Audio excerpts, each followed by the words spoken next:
Hey, what's going on, all you car lovers out there? This is Heido Restorations coming at you for a really quick how-to video. It's going to be a little bit different today, though, because we're not going to be working on the 65 Pony. What we're actually going to be doing is working on our shop truck, which is a 2014 Silverado 1500. And I have had so many problems with this glove compartment box. So what I want to show y'all how to do is just how to swap one of these out. It's a super easy fix. You don't need to take it to a shop. The part is literally less than $10 on Amazon. You can get it for $8.99 if you want to get with a cheap one. You kind of see the part number. It's 1836-7 PC plus ABS, which means it's got ABS, so it's this style. But you can see brand new handles, exactly OEM fit. And there is no reason to go to a mechanic to swap this out. So a couple of things that I want to show you how to do. First and foremost, when your handle's broken, if you can't get the box open, I'm not going to shut this because it took me a minute to actually open. What you're going to do is you want to just straighten the handle or the switch out. You're going to press down on this little button and you're going to pull while trying to keep the handle aligned with the plastic brackets that actually hold it in, and you'll find that it'll open if you do that a few times. So to get started, you are going to need a T10 socket. This entire assembly, based on these two screws, I know it's super heavy duty, should just pop right out for you. And you'll notice there are some clamps here at the bottom. You don't want to break them, but these you're going to need to pull out just a little bit. So now that we've got our glove box out, you're going to see that we have two Phillips screws right here at the top, and then you're going to have two Phillips screws right behind the lip of the lid. So you've got 1, 2, 3, 4. All right, so now that we have these two Phillips screws out and we've got the two bottom lip screws out, as you can see right here, that's going to open it up so we can now go ahead and replace our latch. And you can see that there's 1, 2, 3, 4 screws.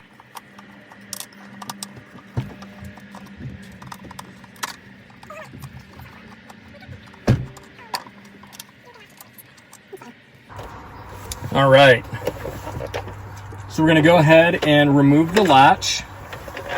You can see that this one was cleanly broken. See, both the brackets and the spring was completely busted off. And that's what happens with a 10-ish year old latch. And then we're going to go ahead and just screw our new latch on. And it's pretty easy just to fit in. You can see that this compartment is going to go toward the lip right here, fits in. You're going to put the screws in, and you can see you've got yourself a brand new latch. All right, so now that we have our new latch screwed in, we're going to go ahead and fit our glove box cover. We're going to go ahead and screw in our two Phillips screws here, two up top.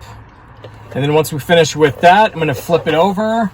And then I'm going to screw in the two T10s to fit the glove box back in, and then we'll be finished. So we'll be back in 1 sec.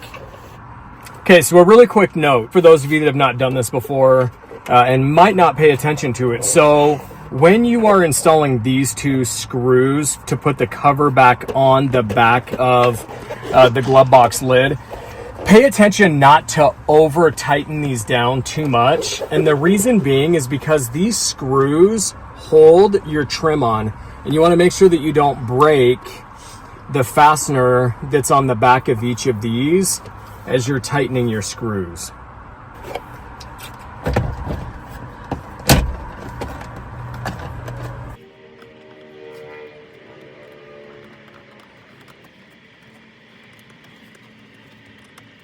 All right, so that is the install to replace your glove box latch on your GMCs and Chevy. So Now that everything is tightened back up, got it back in, opens without a hitch now, which is really nice.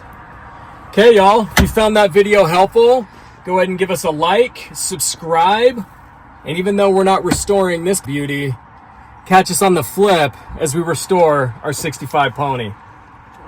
Hido Restorations out. Slant Queen!